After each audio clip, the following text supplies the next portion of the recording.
Hey folks, want to jump on here and shoot a quick solo episode. This one's going to be on high performance.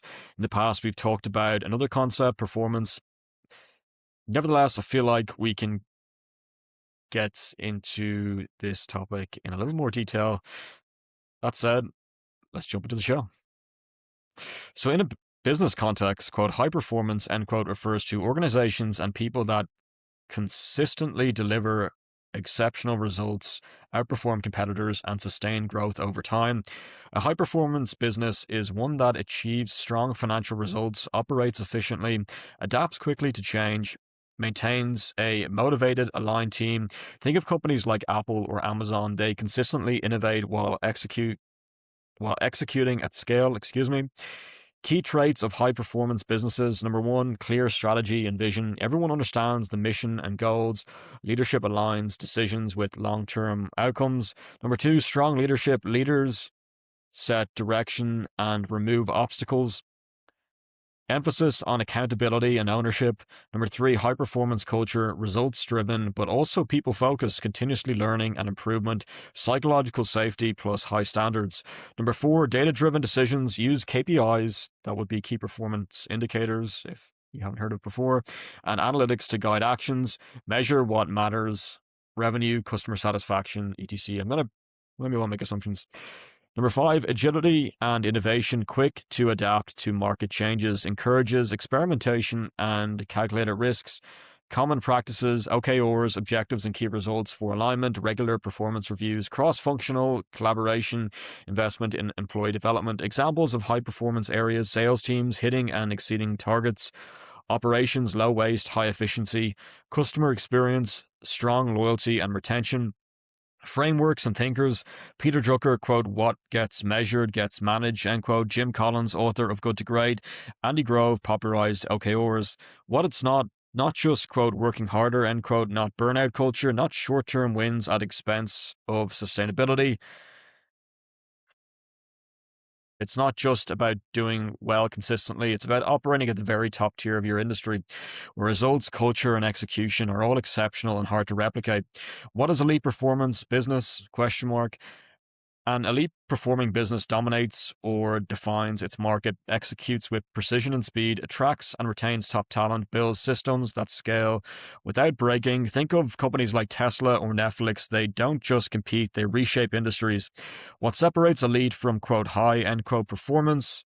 High performance meets/exceeds goals. Elite performance redefines what's possible.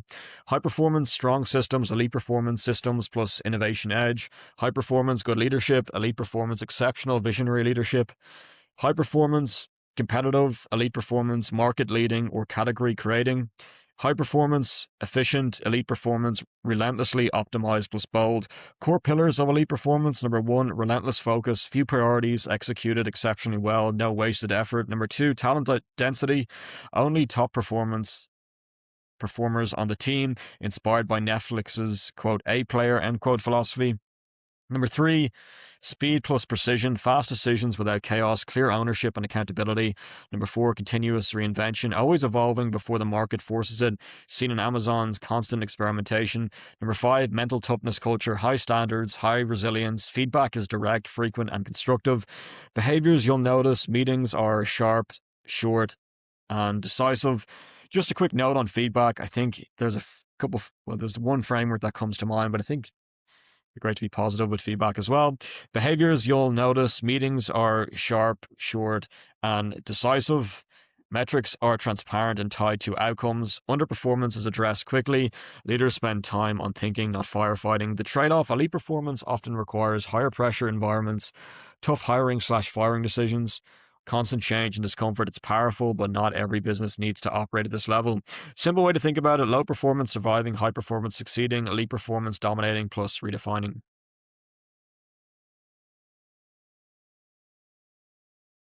I'll break into two key parts. This is over on ChatGPT that you can actually apply elite performance instead of just understanding it. Number one, where you are now, quick self-assessment. Number two, how to build an elite performance business. Number one, ruthless clarity. Define 1 to 3 core priorities. Cut everything else. This is where most fail. Align your team weekly. Elite rule, if everything is important, nothing is. Step two, upgrade talent. This is the big one. Hire slowly, fire decisively, don't carry underperformers, build a small, highly capable team. This is heavily influenced by cultures like Netflix, second time it's come up. Elite truth, one A player is greater than 3 average employees. Step 3, systems that remove chaos. Track 5 to 10 key metrics, not 50. Use simple dashboards, automate repetitive work. Think like apps, Amazon. Systems run the business, not emotions. Step 4, speed plus accountability. Decisions are made quickly with ownership, no endless meetings, clear who owns what. Elite companies don't wait for perfect, they act, then adjust. Step 5, build a performance culture, not burnout, direct feedback, no sugarcoating, no toxicity. Then, like we already talked about, there's ways and frameworks of giving feedback in a way that can be moderate and positive, not just demeaning and negative.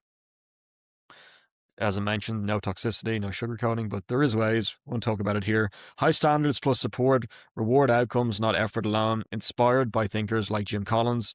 The biggest mistake to avoid, trying to jump to elite performance by working long hours, adding more tools, micromanaging, that creates burnout, not elite performance. And simple action plans start this week. Do just this. Number 1, write your top 3 priorities. Number 2, identify your weakest team link. Number 3, define 5 key metrics. Number 4, cancel or shorten unnecessary meetings. Number 5, make one fast, decisive call you've been delaying. Final thought, elite performance isn't about doing more. It's about doing less, but at an exceptionally high standard consistently.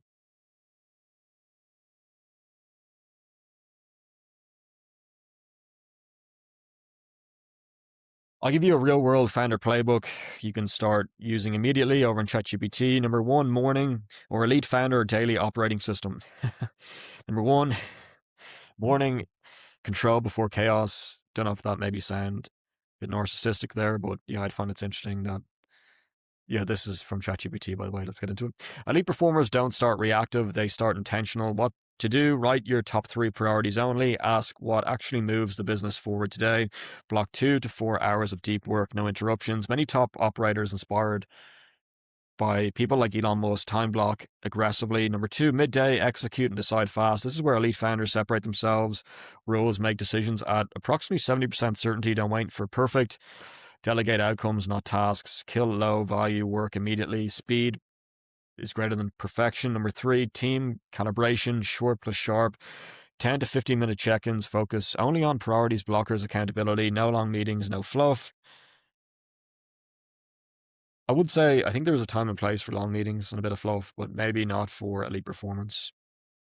Or, yeah, I think, yeah, we'll continue. Number 4, and that's probably, we haven't talked too much about culture. That's probably falls under that topic. Trying to find the balance between, we talked about it on the performance podcast, health and performance, probably the same in business, the health of the business versus the performance of the business, or the healthy employee versus the performance of the employee, and how happy they are and fulfilled in the role, and even the founders, how happy they are and fulfilled in their role. So it's a fine balance. What people would say maybe a balanced approach would work, or maybe a moderate one, but yeah, we're talking about elite performance, so let's continue.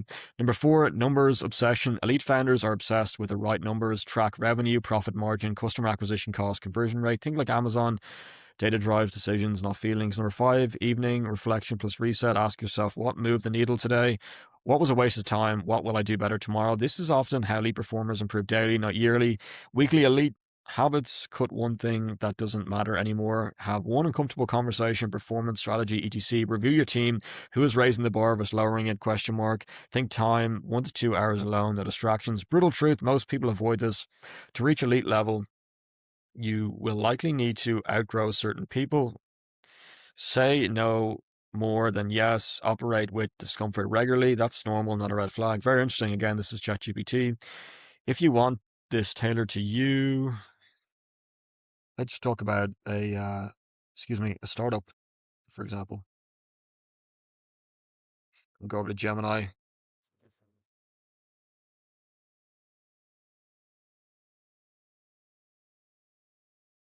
Startups, perfect. Startups are actually the best environment to build elite performance from day one because you don't have legacy problems yet. Let's make this specific to a Startup, what elite performance looks like in a startup. An elite startup is not big, well funded, busy. It is fast, focused, ruthlessly prioritized. Think early Airbnb or Stripe, small teams, but extremely sharp execution. The 5 pillars of an elite startup. Number one problem, one solution. Most startups fail here. Solve one painful problem for one specific customer with one clear product. If you're doing multiple things, you're already off track. Number two, speed over everything. Launch before you're ready. Get real user feedback fast. Iterate weekly, not monthly, inspired by Eric Rise, lean startup method. Number three, revenue over vanity metrics. Don't chase followers, downloads, or hype. Focus on paying customers, retention, cash flow. Elite startups get to revenue early. Number four, small elite teams. 2 to 5 strong people is greater than 10 average, which sounds very ruthless. So, yeah, wait and see.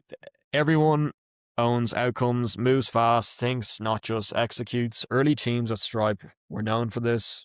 Again, I don't have the reference point here, but just says on ChatGPT. Number five, relentless focus. You should constantly ask, quote, is this directly helping us grow or not? End quote. If not, cut it. Simple elite startup system. Steal this daily. Work on only 1 to 2 critical things. Talk to users or customers. Ship something even small weekly. Review what worked, what didn't. Kill one useless activity. Double down on what's working. Biggest startup mistakes that kill performance: building too many features, hiring too early, avoiding customer feedback, trying to look, quote, big, end quote, instead of being effective. Real example path: 1 to 2 week, validate idea, talk to 10 to 20 users. Week 3 to 6, build MVP, basic version. Week 7 plus, get first paying customers, improve based on feedback. The elite mindset, average startup, quote, how do we build this perfectly, end quote. Elite startup, quote, how fast can we test if this works, end quote. Fascinating. I think we're coming up on 15 minutes. Just go over to gemini.google.com. In a business context, high performance is the ability of an organization to consistently execute its competitors over the long term. It's not about just a single profitable quarter. It's about a, quote, flywheel, end quote, where culture, strategy, and operations reinforce each other. So we're going back to high performance after elites. We won't get into too much. Number three, the pillars of high performance organizations. Research into, quote, high performance organizations, HBOs, generally identify 5 key dimensions that separate market leaders from the rest: management quality, openness, and action oriented. We talked about this briefly. Long-term orientation, continuous improvement, workforce quality. Number two, operational frameworks, OKRs, Sigma 6, Agile Lean. We talked about some of this. Number three, quote, performance gap, end quote. Most businesses fail to reach high performance because of friction, and business friction looks like: number one, silos, departments that don't talk to each other. Number three, technical debt, old systems that slow down new innovations. Number three, low psychological safety, which is fascinating. Employees who are afraid to speak about risks, leading to, quote, blind spots, end quote, for leadership. Quote, strategy is easy, execution is the hard part. High performance is simply the gap between what you said you were going to do and what actually happened, end quote. For modern drivers, 2026 context. In today's environment, high performance is increasingly tied to AI integration and data liquidity. It's no longer enough to have data. You must have, quote, liquid, end quote, data that flows instantly to the people making decisions, often augmented by real-time predictive analytics. Very interesting. I think the elite performance is a little bit better, but maybe I'm wrong in saying that. Just on Claude, we'll talk about it briefly. Here are some powerful frameworks for personal high performance in a business context. Number one, the energy management model, which we won't get into too much. Maybe we'll get someone to talk about this. That's by Jim Lawyer and Tony Schwartz. Number two, the 5 a.m./deep work architecture, Cal Newport. Number three, the 1% improvement loop, James Clear/Atomic Habits. These are books, by the way, and frameworks. And number four, the Eisenhower Matrix plus weekly review. High performance leaders distinguish between urgent and important. Number five, the after action review, AAR, which is slightly different from borrowed from the military. This is one of the most underutilized leadership habits. Mentioning the after action review, AAR. Number six, constraint-based prioritization. High performers ask, quote, what is the one thing that if I do it makes everything else easier or unnecessary, end quote. Gary Kelleher's The One Thing. This was super critical thing that I learned, or a framework that I learned that really improved my mindset and helped me get to probably the next level when it comes to high performance and elite performance. The Gary Kelleher's the one thing. This prevents the diffusion of effort across too many priorities, the most common performance killers, or the most common performance killer in business.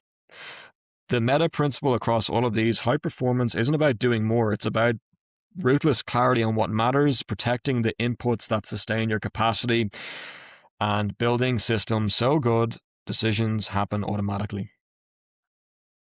Fascinating. Let's go. The one big thing about high performance and elite performance. Let's see which one resonates more. 15 minutes. If I had to reduce everything about high performance versus elite performance into one big idea, it's this. The one big thing the one big thing is focus plus standards. High performance, you focus on the right things and execute them well. Clear goals, consistent effort, good systems, you win often. Elite performance, you focus on a few things and execute them at an exceptional, almost uncompromising standard. Ruthless prioritization, zero tolerance for mediocrity, constant refinement. You dominate and redefine. Simple way to see it: high performance equals doing things right. Elite performance equals doing only the right things extraordinarily well. Real world lens. Think of companies like Amazon not doing everything, just relentlessly optimizing what matters. Well, they started to do a lot of things, but let's continue. Apple, very few products, insanely high standards. They don't win by doing more, they win by doing less, better than anyone else. And there's a great case study about the 80-20 principle, Steve Jobs cutting the product line and Apple coming back from what seemed to be a pretty tough situation. But I don't know if I can add that in the description, the resources, the case study, but if you apply just this, ask yourself daily, quote, what's the one thing that actually matters most, end quote, that ignore the rest, execute it at a level most people wouldn't tolerate. That's the entire game. And that's it, folks. Thanks for listening to the podcast on high performance. And we also delved into elite performance. Super fascinating. I don't get into this too often. I took a break for my health or well-being for about 4 years, but I think there's something about high performance and elite performance that's fascinating. Thought I'd share, and feel free to leave a review and follow along. If you're on YouTube, you can subscribe as well. I had to go with dyeing my hair blonde, by the way. Thought I'd just establish a new identity in Sydney. We'll wait and see. It could turn out a bit better, but I like it. It'll improve over time. And thanks for listening. Have a great rest of your day.